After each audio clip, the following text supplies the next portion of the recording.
Hello friends, my name is Aman and welcome to my YouTube channel Aman low knowledge. So friends, I hope आप सब अच्छे होंगे।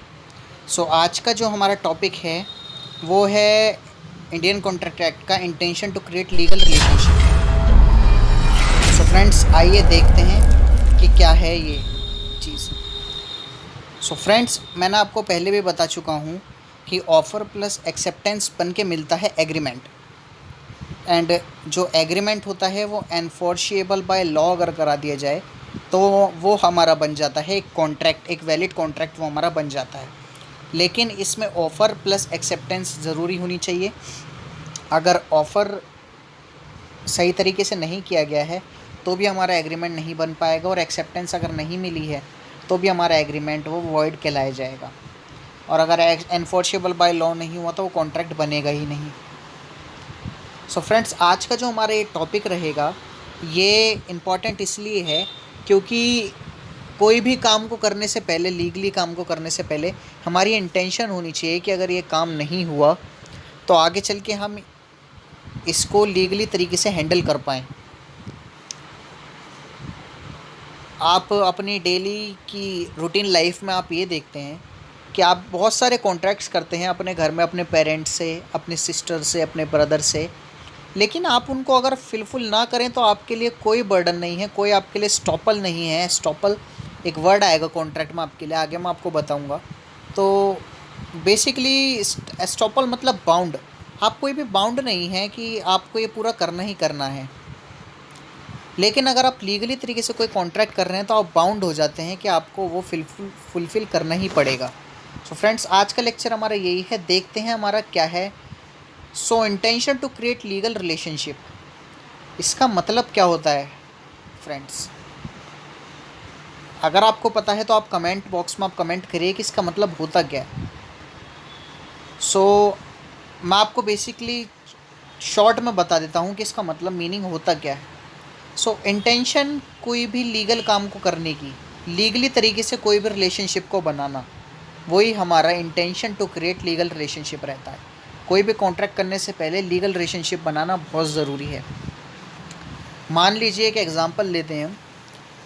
I will go with you for a movie, मैं एक movie देखने जाऊंगा।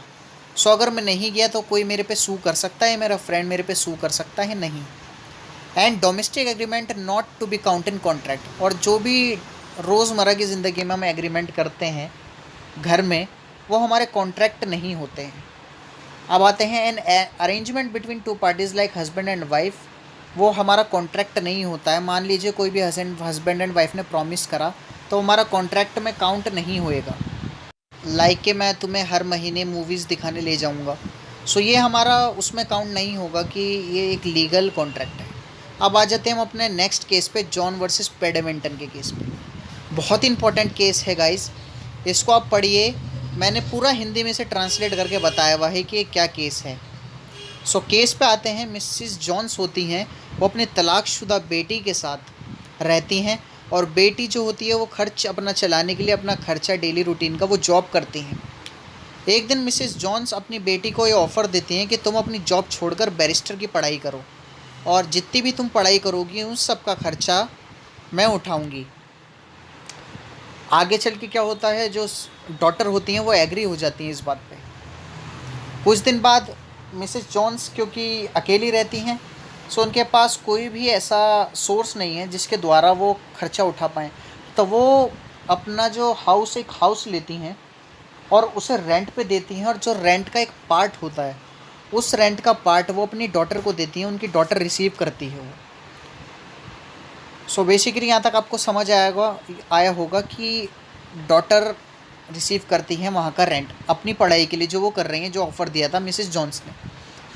कुछ दिन बाद अचानक मिसेस जॉन्स को लगता है कि नहीं, कि अब उन्हें डॉटर को अलग कर देना चाहिए और कहीं और भेज देना चाहिए। वो चाहती हैं कि वो एविक्ट करना चाहती हैं उसे। लेकिन यह बात जब डॉटर को पता लगती है तो डॉटर क्या करती हैं, वो सू करती हैं। सू इसलिए करती हैं क्योंकि जो डॉटर की जो पढ़ाई होती है वो कंप्लीट नहीं हुई होती, और जो मदर होती हैं उन्होंने प्रॉमिस किया होता है कि मैं तुम्हारी पढ़ाई करवाऊंगी, और जितना भी उस पे एक्सपेंस होगा वो सारा कुछ वो उठाएंगी। लेकिन उनकी पढ़ाई पूरी होने से पहले डॉटर की वो एविक्ट करना चाहती हैं, इसी के लिए वो कोर्ट जाती हैं जो डॉटर होती हैं। लेकिन कोर्ट में भी क्या, कोर्ट का फ़ैसला क्या होता है कि ये एक कॉन्ट्रैक्ट नहीं बना, ये एक डोमेस्टिक एग्रीमेंट था और ना ही इसकी कोई इंटेंशन थी कि आगे चल के कोई भी लीगल कॉन्सिक्वेंसेस होएं। सो ये एक डोमेस्टिक एग्रीमेंट था, इसलिए ये कॉन्ट्रैक्ट नहीं था। सो फ्रेंड्स, आई होप आपको समझ आया होगा। सो इंटेंशन जो होनी चाहिए वो लीगली रिलेशनशिप की होनी चाहिए। रोज़मर्रा की ज़िंदगी या कई ऐसे रिलेशन क्लोज होते हैं जहाँ कॉन्ट्रैक्ट नहीं बन पाता है, लाइक पेरेंट्स के और बच्चों के बीच कॉन्ट्रैक्ट नहीं बन पाता, हस्बैंड एंड वाइफ के क्लोज रिलेशन है जहाँ नहीं बन पाता है। सो फ्रेंड्स, आई होप आपको समझ आ गया होगा कि ये क्या चीज़ है और कैसे कैसे कॉन्ट्रैक्ट के लिए ये नेसेसरी है। सो आई